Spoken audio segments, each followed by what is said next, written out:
नमस्ते साथीहरू, आज म तपाईहरुलाई वाटरप्रुफिङ पश्चात पन्डिङ टेस्ट किन गरिन्छ भन्ने बारेमा विस्तृत जानकारी लिएर आएको छु।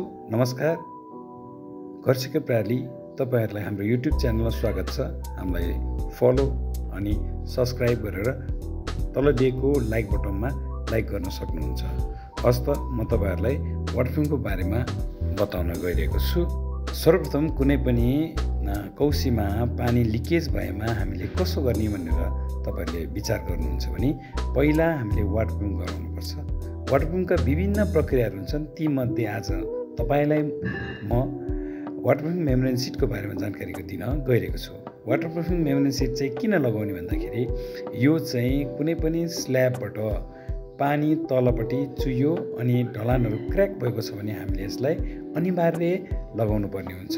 र त्यसमा हामीले के युज गर्ने त भन्दाखेरि हामीले सिमेन्ट र ग्लुको माध्यमद्वारा यसलाई टाँस्न सकिन्छ र टाँसेको ठाउँमा हामीले यसलाई ल्यापिङ गरेर पिएमएम मोटर भरेर कोटिङ गर्न सक्छौँ। तसर्थ यसमा हामीले पन्डिङ टेस्ट किन गर्ने त?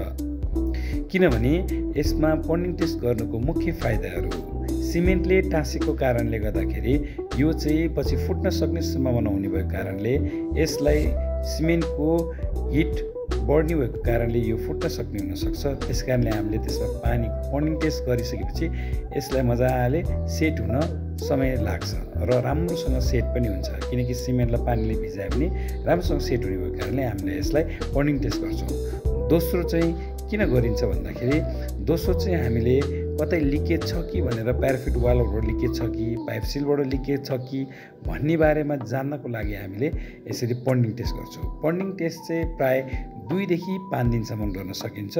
प्राय कतिपय ठाउँहरूमा चाहिँ हामीले लङ टर्म राख्न पनि सकिन्छ 5 दिन जस्तो गरेर। होइन भने तपाईँको 2 दिनसम्ममा यो पन्डिङ टेस्ट गर्दाखेरि एकदमै राम्रो हो। अनि यसले हामीलाई पछि के हुन्छ भने पछि समस्या नआओस् भनेर हामीले यसलाई पन्डिङ टेस्ट गर्छौँ।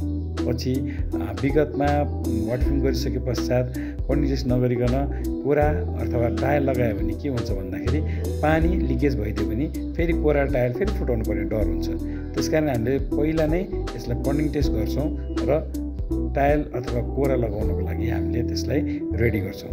तसर्थ हामीले कुनै पनि हालतमा वाटरप्रुफिङ गरे पश्चात मेनली तपाईँको मेम्ब्रेन सिट टाँसे पश्चात चाहिँ हामीले जसै पनि पन्डिङ टेस्ट चाहिँ गर्न जरुरी छ। त्यसकारण तपाईँहरूले पनि वाटरप्रुफिङ गराउँदै या गर्दै हुनुहुन्छ भने पन्डिङ टेस्ट अनिवार्य गर्नुहोस्। यसले विगतमा तपाईँहरूलाई धेरै फाइदाजनक हुन्छ र हामीले पनि तपाईँहरूको घरमा यसरी वाटरप्रुफिङ गऱ्यो भने पन्डिङ टेस्ट अनिवार्य गर्छौँ। त्यसकारणले तपाईँहरूले हामीलाई फलो गरिदिनु होला र हाम्रो तल दिएको नम्बरमा सम्पर्क गरेर हामीसँग काम गर्न सक्नुहुन्छ। हस्त, धन्यवाद।